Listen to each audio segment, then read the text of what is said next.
कल का रॉस द्वीप आज नेताजी सुभाष चंद्र बोस द्वीप के नाम से जाना जाता है। ये द्वीप साक्षी है इतिहास के उन अनकही और अनसुनी घटनाओं का, जहां हमारे देशभक्तों पर अत्याचार और अमानवीय यातनाओं का सिलसिला चला था।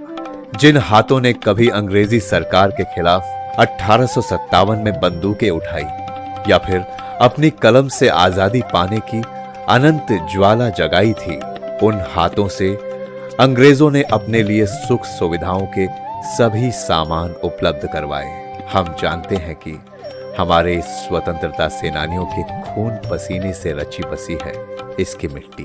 द्वितीय विश्व युद्ध के दौरान जब जापानी सेना ने द्वीपों पर कब्जा किया तो ब्रिटिश मुख्य आयुक्त के आवास पर जापानी गैरिसन कमांडर का कब्जा हो गया। यही वो समय था जब दिसंबर 1943 में इस द्वीप में आगमन हुआ एक ऐसे व्यक्तित्व का जिन्होंने भारतीय स्वतंत्रता संग्राम को एक नई दिशा दिखाकर अपना कुशल नेतृत्व दिया।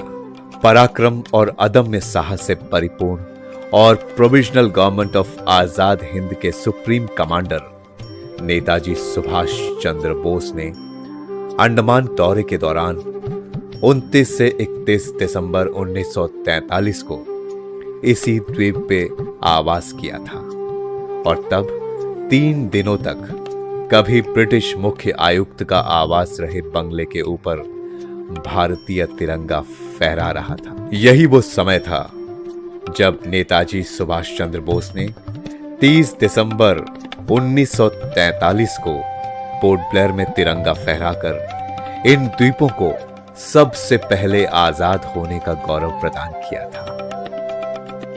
आज माननीय प्रधानमंत्री जी के द्वारा यहां नेताजी सुभाष चंद्र बोस स्मारक के निर्माण की घोषणा हर देशवासी के लिए गौरव की बात है। इस स्मारक के जरिए जहां देश नेताजी को श्रद्धांजलि अर्पित कर रहा है, वहीं इससे यहां पर्यटन को भी बहुत बढ़ावा मिलेगा। साथ ही यहां के ऐतिहासिक धरोहर और विरासत को भी संरक्षण मिलेगा। इस राष्ट्रीय स्मारक में नेताजी के अनुकरणीय जीवन और स्वतंत्रता संग्राम में उनके अमूल्य योगदान पर आधारित museum cum interpretation centre, guided heritage trail, Port Blair और इस द्वीप के बीच रोपवे, लेजर अथवा light and sound show, theme आधारित बच्चों का मनोरंजन पार्क, फूड एवं रेस्टो लॉन्च आदि का प्रावधान किया जा रहा है।